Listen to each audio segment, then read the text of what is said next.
all about English, Lesson 8. Top 5 things you need to know about American society. In this lesson, we're going to tell you more about life in the USA. There are so many aspects to American society, it's hard to know where to begin. Well, since the title of this lesson is Top 5 Things You Need to Know About American Society, I picked 5 topics. Which are? America's major cities, family, work culture and the economy, politics, and general trends. Wow, so we're all set then. Right. Why don't we start with city life? Let's talk about San Francisco first. Any particular reason? Because I love the city. So yes, it is a biased option. Thanks for your honesty. Okay, let's talk about San Francisco. There are an estimated 776,733 people living in the city of San Francisco, in which a little under a quarter are from 25 to 35 years of age. San Francisco, located in Northern California, is known for its thick fog and steep hills. Many of the buildings are Victorian style and modern as well, so you get a little bit of both. Like many other cities in the world that have done a good job of preserving the old while advancing the new. We cannot forget to mention the famous Golden Gate Bridge and the cable cars to get around the city. Right, and the city is so diverse in its racial makeup. You'll find the people there are very open-minded and eclectic, shall we say, in their views. New York City is also a great city on the east coast of the country. And like the state of California, New York is also known to be a city of entry for many immigrants. You may have heard of famous areas and landmarks in New York, such as Broadway, Wall Street, Rockefeller Plaza, Empire State Building, Statue of Liberty, and many others. And the city plays an important influential role in art, culture, finance, entertainment, media, and other areas, a diverse range as the city itself. And one more very important city, the capital, Washington, D.C., which stands for Washington, the District of Columbia. This is where the 3 branches of government are located, as well as around 150 foreign embassies. It's also famous for the many monuments and museums it has. It has a population of about 600,000, but during the week, commuters add on to the population, pushing it to over 1 million. That's a very good point to mention. Okay, let's carry on to the second point, which is family. Another topic that has many aspects to it. Let's just talk about it very generally so that the listeners get an idea. Yes, I agree. I would say a very, very typical all-American traditional family would be a mother and a father and perhaps around 2 kids. The father would go to work, while the mother stays at home taking care of the children. But of course, as we mentioned before, American families are changing, and the typical American family may not fit this description so much anymore. Depending on your background, you could come from a very, very large family with many, many brothers and sisters, or stepbrothers and stepsisters. Right. Or you could come from a very small family with just one parent, or step-parents. It's really hard to describe a typical family. Most of the people I know don't come from such families either. And many children who come from families of recent immigrants, they speak 2 languages, English and the language of their parents. This doesn't apply to everyone, but many.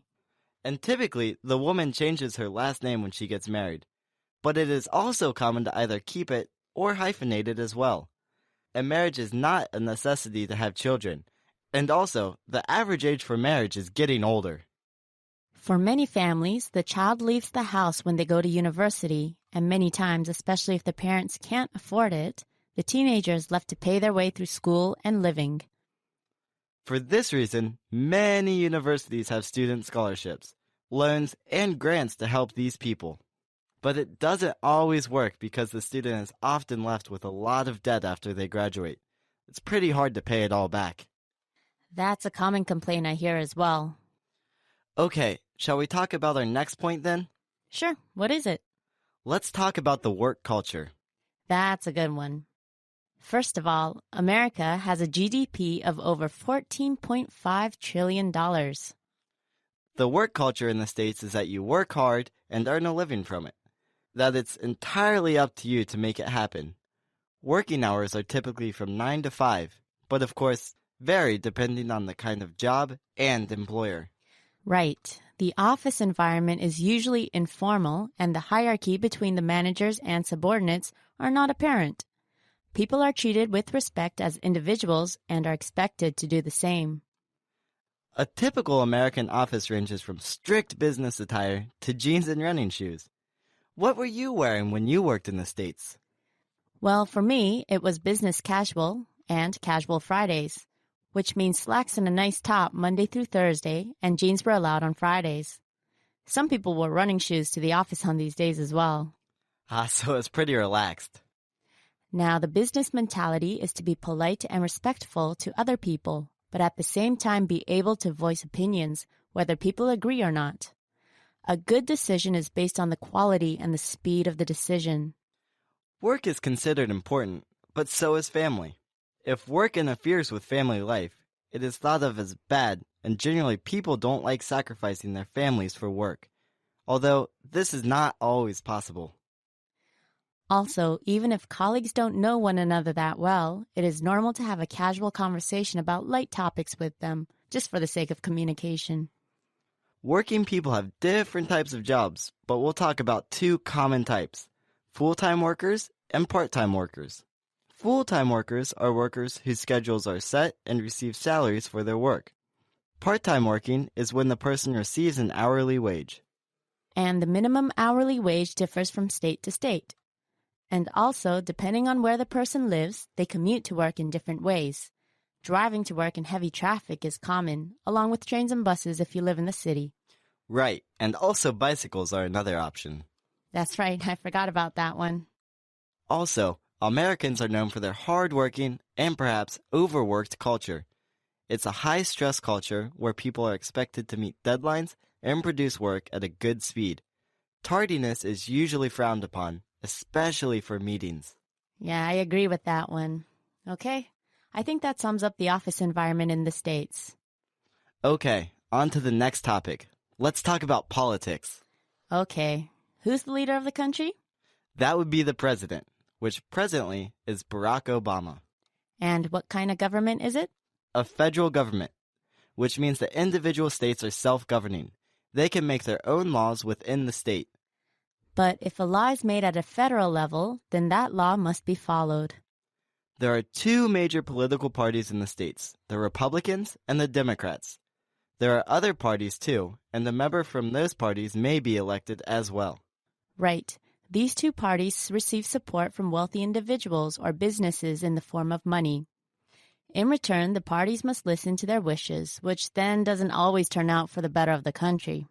And so, even if one party is the major party at the federal level, it doesn't mean that they get everything they want, because opposing parties may exercise their powers through these lobbyists. Right. That's why a compromise must often be made, which might cause a loss of support for that party. The president is elected by the people. However, many young people may feel discouraged to vote because they feel their vote won't change anything. But nevertheless, there have been movements here and there to encourage more voting. Voting age is 18.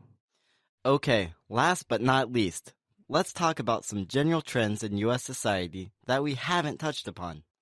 Good idea. Perhaps we should comment about the youth. Yes, the younger generation, which is probably true for many other countries, are growing up with a more liberal mindset than the older generations. Good point. Older generations may have a particular view on a subject, whereas younger people may be less restricted by traditional morals. This is due to, of course, their upbringing, but as well as perhaps changing technology. Which of course is shaping a lot of their views. The youth today have had internet all their lives, so this fast speed of information is actually normal to them. And that goes along with all other kinds of developments in technology which take part in the lives of many U.S. families. The racial makeup of the U.S. is changing as well, which brings along different views adapted from different cultures. We can go on and on about trends, but I think we've had enough information to give our listeners an overview. Yes, I agree.